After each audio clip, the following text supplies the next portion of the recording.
Hey there, it's Will Vaughan from Your Career Mastery, and in this video, we're going to be talking about another one of the most dreaded questions in job interviews. What is your greatest weakness and how to answer it? So firstly, what are they looking for when they ask you, what is your greatest weakness? So there's a few key things that they're looking for.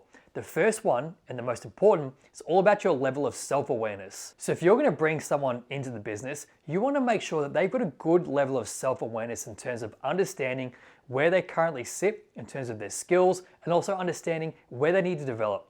Where are they strong, but also what are the weak points that they need to work on in order to move forward in their career and drive more value. And we should all have a good view, right? As part of the development plan that we're working on, we should know where are we strong and keep building on those strengths, but we should also know where are our weak points and where we should be developing. And it's never a bad thing to say that you've got weak areas, because everyone from a junior graduate level all the way through to CEO should have things that they are working on and weak spots in their career.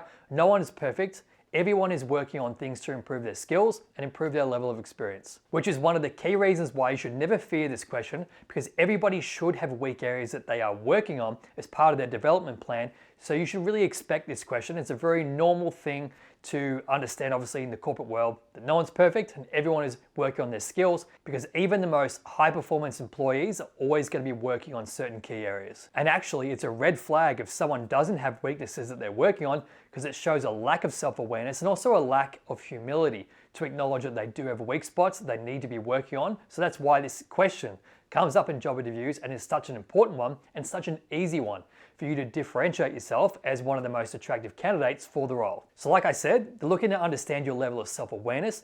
They're also looking to understand a little bit more about your communication style. So obviously by this point in the job interview, you will have answered the tell me about yourself question, maybe a series of other questions as well. So there should be some rapport that's been built. So they're maybe not looking to understand too much about your communication style, but with any behavioral based question, they're always going to be looking at how you answer the question and how you structure your response to it to make sure that you've got a logical flow and how you communicate actually makes sense, even for the tough questions. And the last thing that they're looking for when they ask you this question is to understand that you do have a development plan and to see that you are actively working towards improving your weak areas as well. Alrighty, so that's what they're looking for when they ask you this question. Let's get into how you can structure your response to it. So the first part in terms of structuring your response is that you do want to take something that's a weakness that you are actively working on. You'll never want to state a weakness that you've never done anything to improve, or that you've newly just discovered as something you need to work on. You want to show in your response that you're aware of what the weak spot is, that shows self-awareness, which is great, and that you're actively taking steps proactively to address it and improve it, which shows development potential. So here's how I would answer the question today. Now they might say, thanks Will, would you mind telling us a little bit about one of your weaknesses? And I would say, absolutely. So some of the feedback that I received as part of my recent performance review from my line manager was all about being more flexible and about being more agile. So for me personally, I know that I'm very process driven, which is fantastic because I've typically worked in very large businesses that require rigorous processes in order to drive projects forward.